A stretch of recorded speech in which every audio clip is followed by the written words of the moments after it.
എല്ലാവർക്കും നമസ്കാരം. വേദാവിത്ത് ഹരിയിലേക്ക് സ്വാഗതം. നമ്മൾ ഇന്നിവിടെ പറയാൻ പോകുന്നത് നമ്മുടെ ബെഡ്റൂമിനകത്ത് വയ്ക്കാൻ പാടില്ലാത്തതും ചെയ്യാൻ പാടില്ലാത്തതുമായ 7 കാര്യങ്ങളെ പറ്റിയിട്ടാണ്.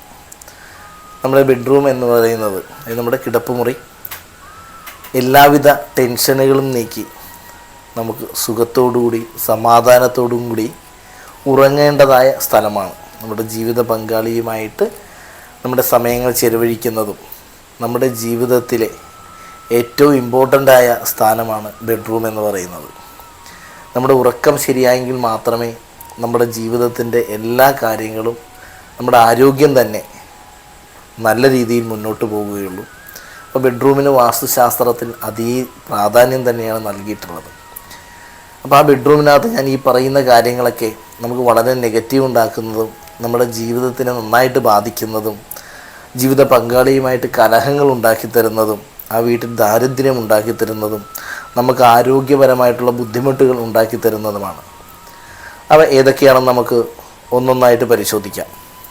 ഏറ്റവും പ്രധാനമായി ഒന്നാമതായിട്ട് പറയാനുള്ളത്, നമ്മുടെ ബെഡ്റൂമിൽ നമ്മൾ കിടക്കുന്ന ബെഡിന് നേരെ മിറർ വരാൻ പാടില്ല എന്നുള്ളതാണ്. അത് കണ്ണാടി ഒരു കാരണവശാലും നമ്മുടെ ബെഡിന് നേരെ വരാൻ പാടില്ല. നമ്മൾ കിടക്കുന്ന പ്രതിബിംബം ഒരിക്കലും കണ്ണാടിയിൽ കാണേണ്ട സാഹചര്യം നമ്മുടെ ബെഡ്റൂമിൽ ഉണ്ടാവാനായിട്ട് പാടില്ല. ഇതിൽ എന്തുകൊണ്ടാണ് അങ്ങനെ പറയുന്നതെന്ന് വെച്ചാൽ, നമ്മൾ കിടക്കുമ്പോൾ നമ്മുടെ പ്രതിബിംബം ആ മിററിലൂടെ നമ്മളിലേക്ക് തന്നെ ഒരു നെഗറ്റീവ് എനർജി നൽകും എന്നതാണ്. നമ്മളെല്ലാം മറന്ന് സുഖത്തോടുകൂടി നിദ്രയിലാകേണ്ട സമയത്ത് അനാവശ്യമായിട്ടുള്ള സ്വപ്നങ്ങൾ കാണുകയും സുഖമായിട്ടുള്ള നിദ്ര ലഭിക്കാതിരിക്കുകയും ഇതുവഴി നമുക്കുണ്ടാവും. അതുപോലെ തന്നെ നമുക്ക് രാവിലെ എണീക്കുമ്പോൾ വല്ലാത്തൊരു ക്ഷീണവും ഇതിൽ നിന്ന് അനുഭവപ്പെടുമെന്നാണ്. കിടക്കുന്ന ദിക്കിനും വാസ്തുശാസ്ത്രപ്രകാരം ഒരു നാട്ടുപ്രമാണമുണ്ട്. ആവാം കിഴക്കോട്ട്, അരുതേ പടിഞ്ഞോട്ട്, ഉത്തമം തെക്കോട്ട്, വർജ്യം വടക്കോട്ടെന്നാണ്. അപ്പോൾ നമ്മൾ തെക്കോട്ട് തലവെച്ചിട്ട് ഉറങ്ങുന്നതാണ് ഏറ്റവും ഉത്തമമെന്നാണ് വാസ്തുശാസ്ത്രം പറഞ്ഞിരിക്കുന്നത്. വടക്ക് ദിക്കിൽ നിന്ന് ഒരു മാഗ്നറ്റിക് പവർ നമ്മളിൽ എല്ലാവരിലേക്കും ആകിരണപ്പെടുന്നുണ്ട്. അത് നമ്മൾ ആ ദിക്കിലേക്ക് തലവെച്ച് കിടന്നാൽ, ശിരോഭാഗം വടക്ക് ദിക്കിലേക്കായാൽ നമുക്ക് രാവിലെ എണീക്കുമ്പോൾ ഒരു നെഗറ്റീവ് എനർജി വരുമെന്നും നമ്മളുടെ ജീവിതത്തിന് തന്നെ അത് സാരമായി ബാധിക്കുകയും സാമ്പത്തിക കാര്യങ്ങളെ വരെ ആ കാര്യങ്ങൾ സാരമായിട്ട് ബാധിക്കും. അതുകൊണ്ട് തന്നെയാണ് നമ്മൾ ഉറങ്ങുമ്പോൾ തെക്കോട്ട് തലവെച്ച് തന്നെ കിടക്കുന്നത് ഏറ്റവും ഉത്തമം. അതിന് സാധിക്കാത്തവർ കിഴക്കോട്ടാവാം എന്ന് പറയുന്നുണ്ട്. വടക്കോട്ടും പടിഞ്ഞോട്ടും വർജിക്കണം എന്ന് തന്നെയാണ്. വടക്കേ ഭാഗത്ത് ശിരസ് വെച്ചിട്ട് ഒരിക്കലും ഉറങ്ങാൻ പാടില്ല എന്നാണ്. അങ്ങനെ കിടക്കുന്നവർ പരിശോധിച്ചാൽ അറിയാം, നമുക്ക് കിടക്കുന്ന സമയത്ത് കൃത്യമായിട്ട് ഉറക്കം കിട്ടാതിരിക്കുക, ഇല്ലെങ്കിൽ നമുക്ക് അധികമായ ക്ഷീണം അനുഭവപ്പെടുക എന്നൊക്കെ പറയുന്നുണ്ട്. അതുപോലെ തന്നെയാണ് പടിഞ്ഞോട്ടും. അപ്പോൾ തെക്കോട്ടും കിഴക്കോട്ടും തന്നെ ശിരസ് വെച്ച് കിടക്കണം. ആ കിടക്കുന്ന സമയത്ത് നമുക്ക് അഭിമുഖമായിട്ട് ദർശനമായിട്ട് ഒരിക്കലും കണ്ണാടി വരാതിരിക്കാൻ സൂക്ഷിക്കുക. അങ്ങനെ നിലവിലിപ്പോൾ കണ്ണാടി ഉള്ളവർ, ഒരു മിറർ ഉണ്ടെങ്കിൽ അതിനെ ഫിക്സ് ചെയ്ത് വെച്ചിരിക്കുകയാണെങ്കിൽ അതിനെ പൊളിച്ചു മാറ്റാനും നിൽക്കേണ്ട. അപ്പം നമ്മൾ കിടക്കുന്ന സമയത്ത് ആ കണ്ണാടിയെ മൂടുന്ന രീതിയിലൊരു കർട്ടനോ എന്തെങ്കിലും വസ്ത്രങ്ങളോ എന്തെങ്കിലും സാധനങ്ങൾ കൊണ്ട് ആ മിററിനെ ഒന്ന് മറച്ചു വെച്ചാൽ ഈ ദോഷത്തെ പരിഹരിക്കാവുന്നതാണ്. രണ്ടാമത്, നമ്മൾ കിടക്കുന്ന ബെഡിൻ്റെ അടിയിൽ യാതൊരു വിധത്തിലുള്ള കാര്യങ്ങളും വെക്കാൻ പാടുള്ളതല്ല. ഇപ്പോൾ നമ്മൾ മിക്കവർക്കും അറിയാം, നമ്മുടെ വീട്ടമ്മമാർ, നമ്മുടെ അമ്മമാരൊക്കെ അവരുടെ ഏറ്റവും പ്രധാനപ്പെട്ട രേഖകളെല്ലാം ഈ കട്ടിൻ്റെ താഴെ, ബെഡിൻ്റെ താഴെയായിരിക്കും സൂക്ഷിക്കാറ്. അപ്പോൾ അതിനകത്ത് പ്രത്യേകം ശ്രദ്ധിക്കേണ്ട ഒരു കാര്യമാണ്, നമ്മൾ കിടക്കുന്ന ബെഡിൻ്റെ താഴെ ഒരു കാരണവശാലും ഒരു വസ്തുക്കളും, കട്ടിൻ്റെ താഴെയും ബെഡിൻ്റെ താഴെയും ഒരു വസ്തുക്കളും വെക്കരുതെന്നാണ്. ഒരു എയർ സർക്കുലേഷൻ ഉണ്ടായേ പറ്റുള്ളൂ എന്നാണ്. അപ്പോൾ അതിനിങ്ങനെ പൊടി പിടിച്ച് കിടക്കുന്നതായ വസ്തുക്കളൊക്കെ, എന്ത് വസ്തുക്കൾ അവിടെ വെച്ചാലും അത് കാലക്രമേണ പൊടിയാകും, അവിടെ നമുക്ക് ക്ലീൻ ചെയ്യാൻ പറ്റാണ്ടാവും. അത് നമുക്ക് തന്നെ ആരോഗ്യ പ്രശ്നങ്ങളും അലർജിയൊക്കെ ഉണ്ടാക്കും എന്നതാണ് അതിനകത്ത് ശാസ്ത്രമായിട്ട് പറയുന്നത്. അപ്പോൾ അതിനെ നമ്മൾ വളരെ ശ്രദ്ധിച്ചോളണം. കട്ടിൻ്റെ താഴത്ത് വശത്തോ ബെഡിൻ്റെ താഴത്തോ ഒരു കാരണവശാലും യാതൊരു വസ്തുക്കളും വയ്ക്കാൻ പാടുള്ളതല്ല. അത് ഒഴിഞ്ഞ് തന്നെ കിടക്കേണ്ടതായ സ്ഥാനമാണ്. 3, ബെഡ്റൂമിനകത്തൊരു കാരണവശാലും ഉപയോഗശൂന്യമായ വസ്തുക്കൾ ഒന്നും തന്നെ വയ്ക്കാൻ പാടുള്ളതല്ല. അതിൽ പ്രധാനമായിട്ട് എടുത്തു പറഞ്ഞിരിക്കുന്ന നിശ്ചലമായിട്ടുള്ള ക്ലോക്ക്, അതൊരു കാരണവശാലും ബെഡ്റൂമിനകത്ത് വെക്കരുത്. കൃത്യസമയമായിട്ടുള്ള ചലിക്കുന്നതായ പ്രവർത്തിക്കുന്നതായ ഘടികാരം, ക്ലോക്ക് മാത്രമേ ബെഡ്റൂമിനകത്ത് വരാൻ പാടുള്ളൂ. പൊട്ടിയ ഫോട്ടോകൾ, ഇതൊന്നും ബെഡ്റൂമിനകത്ത് വെക്കാൻ പാടില്ല. പൊട്ടിയ കപ്പ്, പാത്രങ്ങൾ, നമുക്ക് ഉപയോഗശൂന്യമായിട്ടുള്ള ഒരു കാര്യങ്ങളും പൊട്ടിയിട്ടുള്ളതായ ഒരു വസ്തുക്കളും, പ്രത്യേകിച്ച് കണ്ണാടി പൊട്ടിയത് ഒരു കാരണവശാലും ബെഡ്റൂമിനകത്ത് വരാൻ പാടില്ല. അങ്ങനെ പൊട്ടിയിട്ടുള്ളതായ ഒരു വസ്തുക്കളും ബെഡ്റൂമിനകത്ത് വെക്കാതിരിക്കാൻ വേണ്ടി പ്രത്യേകം ശ്രദ്ധിക്കുക. അത് പിന്നീട് ഒട്ടിച്ചെടുത്തതാണെങ്കിൽ പോലും പൊട്ടിപ്പോയ ഇല്ലെങ്കിൽ ഉപയോഗശൂന്യമായ വസ്തു ഒന്നും ബെഡ്റൂമിനകത്ത് വെക്കാതിരിക്കാൻ പ്രത്യേകം ശ്രദ്ധിക്കണം. അങ്ങനെ വെക്കുന്നത് നമ്മുടെ മൈൻഡിനെ നെഗറ്റീവ് നൽകുമെന്നാണ്. ആ പൊട്ടിയ വസ്തുക്കൾ കാണുന്നത് നമുക്ക് മൈൻഡിനെ നെഗറ്റീവ് നൽകും. അതുപോലെ നിശ്ചലമായ ക്ലോക്ക് കാണുന്നത് തന്നെ നമ്മുടെ മടിയെ കൂട്ടും എന്നാണ് ശാസ്ത്രം പറയുന്നത്. അപ്പോൾ അതുകൊണ്ട് അങ്ങനെയുള്ള വസ്തുക്കളൊന്നും തന്നെ കിടക്കുന്ന മുറിയിൽ ഉപയോഗിക്കാൻ പാടുള്ളതല്ല. നാലാമതായി, ഇലക്ട്രോണിക്കിൻ്റെ ഉപകരണങ്ങൾ അത് കൂടുതലും ബെഡ്റൂമിനകത്തുനിന്ന് ഒഴിവാക്കാനായിട്ട് ശ്രദ്ധിക്കുക. TV, രാത്രി കിടക്കുമ്പോൾ വൈകി മൊബൈൽ ഉപയോഗിക്കുന്ന ശീലം ഇപ്പോൾ നമുക്ക് കൂടുതലായിട്ട് എല്ലാവരിലും കാണുന്നുണ്ട്. അത് നമ്മൾ കിടക്കുന്നതിന് ഏറ്റവും കുറഞ്ഞ 1 മണിക്കൂർ മുമ്പെങ്കിലും ദൃശ്യമാധ്യമങ്ങളിൽ നിന്ന് മാറിയതിന് ശേഷം മാത്രമേ നമ്മൾ കിടക്കാനായിട്ട് പാടുള്ളൂ. എങ്കിൽ മാത്രമേ നമ്മുടെ മൈൻഡ് കറക്റ്റായിക്കൊണ്ട് നമ്മുടെ ചിന്താശക്തിയൊക്കെ വർക്ക് ചെയ്യുകയും നമ്മുടെ കണ്ണിന് പോലും റെസ്റ്റ് കിട്ടുമെന്നാണ് വൈദ്യശാസ്ത്രം പറയുന്നത്. അതുകൊണ്ട് തന്നെയാണ് ബെഡ്റൂമിനകത്ത് കഴിയാവുന്നതും ദൃശ്യമാധ്യമങ്ങൾ TV ഒന്നും ബെഡ്റൂമിനകത്ത് വെക്കാതിരിക്കുക. മൊബൈൽ ഫോൺ ഉപയോഗം കുറയ്ക്കുക. അതുപോലെ തന്നെ ചാർജർ, ഇലക്ട്രിക് വസ്തുക്കളൊന്നും ബെഡിൻ്റെ സമീപത്ത് വെക്കാതിരിക്കാൻ പ്രത്യേകം ശ്രദ്ധിക്കുക.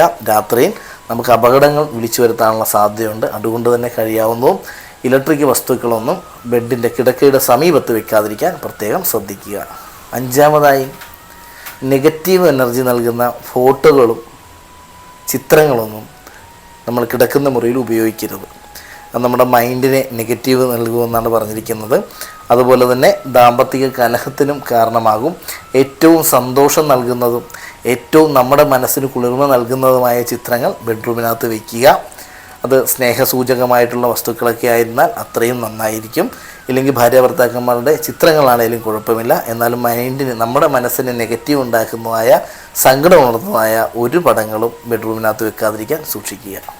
ആറാമതായി, ബെഡ്റൂമിനകത്ത് ഒരു കാരണവശാലും പൂജാമുറിയിൽ ഉപയോഗിക്കുന്ന വസ്തുക്കൾ, അതിൽ പ്രധാനമായിട്ട് പറഞ്ഞിരിക്കുന്നത് നിലവിളക്ക്, ഭഗവാന്റെയോ ഭഗവതിയുടെ ചിത്രങ്ങൾ, ഇവയൊന്നും ബെഡ്റൂമിൽ വെക്കാൻ പാടില്ല.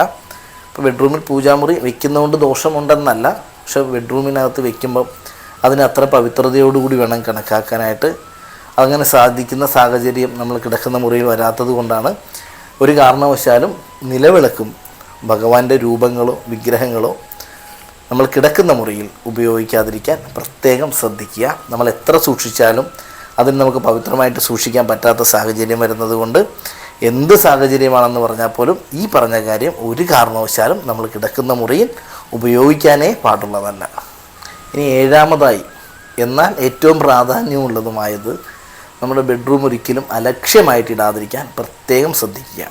നമ്മൾ രാവിലെ എണീറ്റ് പോകുന്ന ഉടൻ തന്നെ, ഇപ്പോൾ എണീക്കുമ്പോഴും നമ്മുടെ വൈദ്യശാസ്ത്രപ്രകാരം അല്ലെങ്കിൽ നമ്മുടെ ഹിന്ദുമത ശാസ്ത്രപ്രകാരം കാൽ നിലത്ത് ചവിട്ടുന്നതിന് മുമ്പ് കൈ നിലത്ത് തൊട്ട് എണീറ്റ് ആ ഭൂമിദേവിയെ വന്ദിച്ച് എണീക്കണമെന്നാണ്. നമ്മുടെ ശരീരത്തിലേക്ക്, നമ്മളൊരു വീഡിയോയിൽ അത് പറഞ്ഞിട്ടുണ്ട്, നമ്മുടെ ബ്രെയിനിലേക്ക് പെട്ടെന്ന് ഊർജ്ജം വരാനായിട്ടത് ഉപകരിക്കും, നമുക്കൊരു ഉന്മേഷവും എനർജി നൽകാനായിട്ട് ഉപകരിക്കുമെന്ന് തന്നെയാണ്.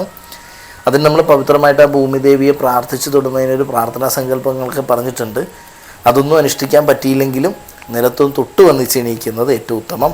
അങ്ങനെ ഒന്നും ചെയ്യാൻ സാധിച്ചില്ലെങ്കിൽ പോലും നമ്മുടെ കിടക്കുന്ന മുറിയിലെ ഒരു കാരണവശാലും മുഷിഞ്ഞ വസ്ത്രങ്ങളോ മറ്റു സാധനങ്ങളോ കൂട്ടിയിടാനായിട്ട് പാടുള്ളതല്ല.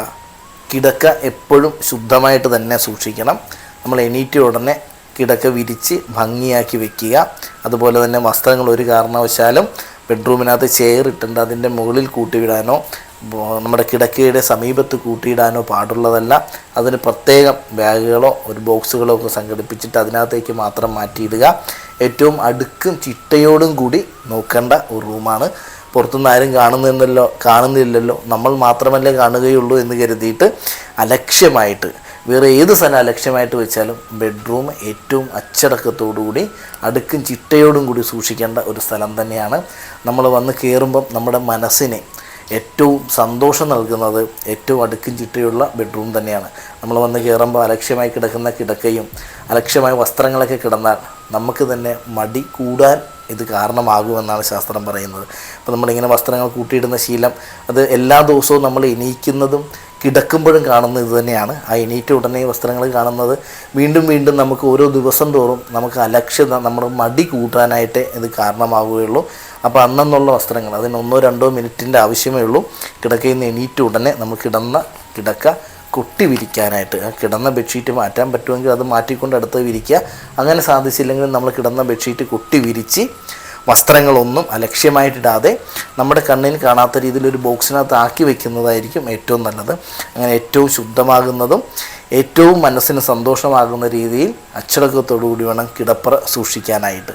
ഇത്രയും കാര്യങ്ങൾ ചെയ്തു നോക്കിയാൽ തന്നെ നിങ്ങളുടെ ജീവിതത്തിൽ നിങ്ങൾ പോലും പ്രതീക്ഷിക്കാത്തതായ മാറ്റങ്ങൾ ഉറപ്പായിട്ടും വന്നു ചേരുന്നതാണ്. ഈ കാര്യങ്ങൾ അനുഷ്ഠിച്ചും തുടങ്ങി നോക്കൂ. നമ്മുടെ വീട്ടിൽ തന്നെ നമുക്ക് എവിടെ പോയാലും നമ്മുടെ വീട്ടിലേക്ക് വരണം എന്ന് തന്നെ ഉള്ളൊരു ചിന്തയും, വീട്ടിൽ വന്നു കഴിഞ്ഞാൽ നമുക്ക് ഏറ്റവും കൂടുതൽ സമയം വീട്ടിൽ ചിലവഴിക്കാനുള്ള മനസ്സും വന്നു ചേരുന്നതാണ് ഇതുവഴി. അപ്പം എല്ലാവർക്കും ഈ കാര്യങ്ങളൊക്കെ ചെയ്തുകൊണ്ട് അവരുടെ ജീവിത വിജയം കൈവരിക്കട്ടെ. എല്ലാവർക്കും നന്ദി, നമസ്കാരം. എല്ലാവരെയും മൂകാംബിക ദേവി അനുഗ്രഹിക്കട്ടെ. ഈ വീഡിയോ കഴിയാവുന്നതും നമ്മുടെ ഏറ്റവും അടുത്തുള്ള സുഹൃത്തുക്കൾക്ക് ഷെയർ ചെയ്ത് കൊടുക്കുക. അങ്ങനെ നമ്മുടെ ഈ വീഡിയോകളൊന്നും നമുക്ക് മുടക്കം കൂടാതെ കൃത്യമായി ലഭിക്കാനായിട്ട് നമ്മുടെ ഈ വേദ വിത്ത് ഹരി എന്ന് പറയുന്ന ചാനൽ എല്ലാവരും ഒന്ന് സബ്സ്ക്രൈബ് ചെയ്യുക. എല്ലാവർക്കും ശുഭദിനം.